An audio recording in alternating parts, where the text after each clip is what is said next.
Hey YouTube, it's Makai Block with Limitless North. Every business runs on one thing, and that thing is sales, right? We have to make income somehow for our businesses in order for them to thrive, for them to grow. And every individual person needs to be able to make sales in order to have their own income and to increase and to grow. And so how do you make more sales? How do you make the most of what you have, what your products are, what your offerings are? How do you increase your sales in general so that you can increase your income, so you can make more revenue for the company? If you're an entrepreneur, how do you increase your sales in general so that overall your life can improve better?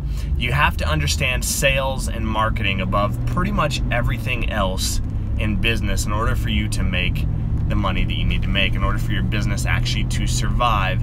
You know, they say 9 out of 10 small businesses fail. And the reason they fail is they can't generate enough revenue there, right? That's the only reason that a business is going to fail, is if they can't keep the lights on. So the really the biggest issue facing entrepreneurs and business owners is, how do you increase your sales? And if you're a sales rep, you're kind of your own business in and of yourself. So how do you increase your sales so that you can actually make more money, provide more for the company that you're working with, and just change your life? If you change your sales, you can change your life. Well, one of the biggest issues that most people start with is they don't truly believe in their product. They don't truly believe that their product is necessary for people to have. And if you don't believe that your product is necessary for people to have, then you're not going to go out there and make sure that people buy it. You're going to just hope that people do, and you know, it's okay if I have some customers that come and buy a couple of things but don't really get invested in the brand or the product, or it's okay if I have people come by and show interest, because that means that at least people are paying attention to what I'm doing.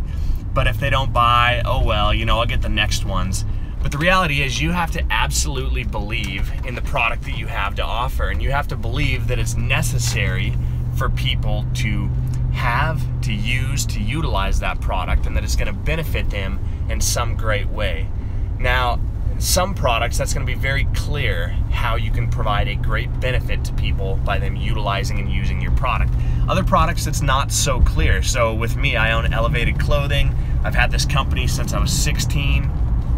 It's rooted in action sports. We do wakeboarding, snowboarding, surfing, and now we're starting to do a lot more streetwear and stuff. So how is it that I can believe that my clothing is absolutely crucial for someone to have and utilize and use?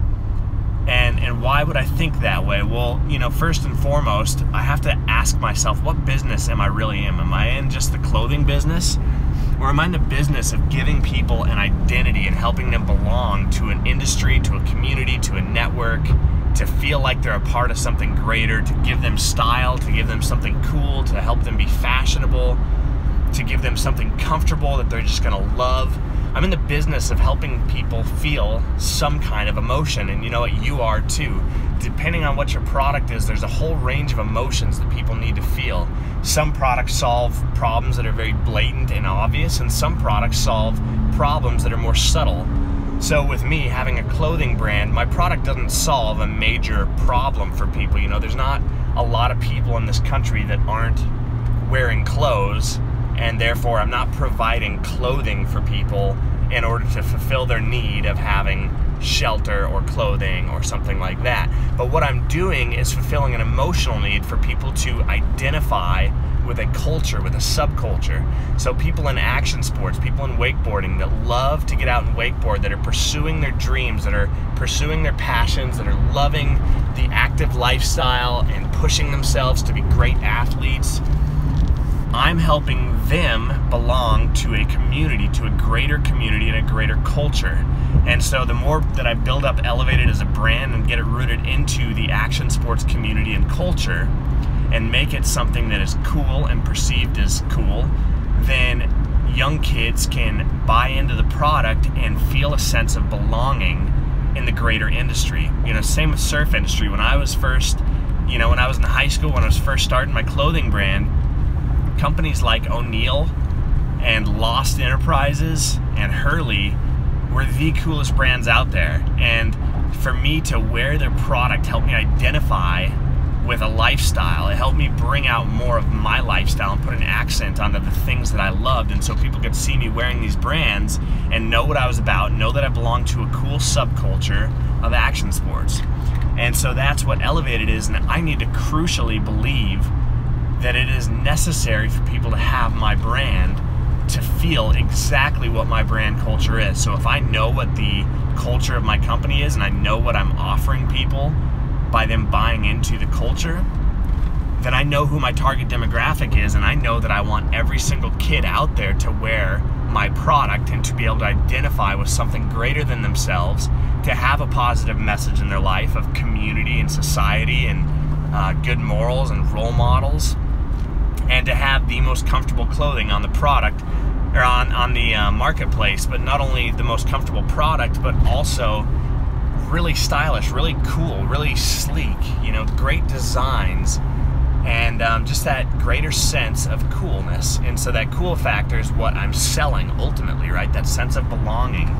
And so when I get out to an event and I talk with people, my job is to make sure that they buy my clothing, because here they are at an event that we're associated with. They clearly love action sports, they love community, they're the right fit for my brand. And so my job is to make sure that they walk away from my booth with a new piece of clothing, because it will change their life in some small way. It'll make them absolutely love the event that they went to. They'll have a new favorite shirt in their closet that they will wear multiple times a week. I mean, that's one of my favorite things I hear is people are like, I wear your shirt consistently throughout my week because it is the most comfortable piece of clothing that I own. And so if I know that I'm getting feedback like that, that's what I push. That's what I use to drive me to make more sales with my clothing brand, because I know that it impacts people in a positive way. And so I fully believe that, and therefore I can't let people walk away from me or from my site without buying products, because I know it will give them what they're searching for in that sense. But let's not talk about me any longer. Let's talk about you and your product. Do you have to believe in your product wholeheartedly? You know, people tend to shy away from sales because they think they're pushing something that people don't want or need. And if you view your product that way, you're never going to be a great salesman, because you're never going to truly believe that people need your product, and therefore, why would you force it on them? Why would you really push until they say yes? But if you can find something about the product that you're pushing that you believe in, that you know will impact them in a great way, and you believe so deep down in your product that it is a necessary good for people to have, then you go into the sales meeting with that in mind, thinking, I cannot morally leave this room without having them buy this product from me, because it will do them so much good to have it. And if I don't get them to buy, I have done them a disservice. I have not done my duty to convince them of how good this thing is, how much of a benefit it will be for their lives, how much benefit it will bring into their current situation. And so if you can identify the good things about what you're selling and truly believe in them, then you can go to any meeting, any room, any person, and sell your heart out, and know that you will not take no for an answer, because doing so would mean that you're disserving that person or that organization. And so the first step of better sales and increasing your income is to truly believe in what it is that you're selling. And if you can be convinced deep down to your core that what you're doing is providing a benefit and a service and a blessing to people and helping solve one of their problems in some way, and you can identify those emotional needs that they have and the benefits emotionally that they're going to get out of it, or physically, or whatever it may be, then you will be such a better salesman, because you will no longer be fighting yourself in your sales meetings. You'll no longer be thinking, they said no, they really don't want it, I shouldn't push harder, I mean, they really don't need this, and if I make them get it and they don't want it, then I'm going to feel guilty about this. That's not the attitude you need to have. You need to go in and say, I know why they need this. I will not let them leave without an incredibly clear understanding of why they need my product. And I will not let them leave without answering every single one of their objections. And only then, if I get to the very end of everything and they still will not do it, but they are fully informed as to why this is a benefit to them, why they need this product, what good it will do for them, They have all of their objections answered logically and consistently and clearly, so they have all of the information of this product could benefit them, it could improve their life, it will be a blessing to them, and they still say no, then I've done my duty to walk away. But if they don't have a clear understanding of your product and you have not clearly presented the benefit to them and answered every single objection because you know that it's better for them to have your product than to not have your product, then you're not doing your job right. So go identify what it is about your product that you're selling that is a benefit to people, that they absolutely need it. And if you can truly believe that it's worth selling and worth having, then you can do such a better job at selling.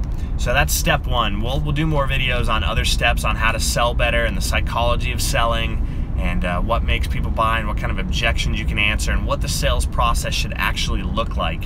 But I hope this helps you guys. I hope it helps you be more inspired to go out and sell your product and make better money, because ultimately as an entrepreneur and as a businessman, you need to know how to sell, and you need to understand the psychology of selling. You need to understand marketing in order to truly increase your revenues. So thank you guys for watching. I'm Kai Block with Limitless North. If you have any questions about this, you want to talk about sales, or you want to talk about your specific product that you're pushing, that you're trying to sell, and how you can understand that it benefits people and you can truly believe in it, then let's talk about that. Leave that in the comments below. Give the video a thumbs up if you liked it, and I will catch you on the next one. Have a great weekend, guys.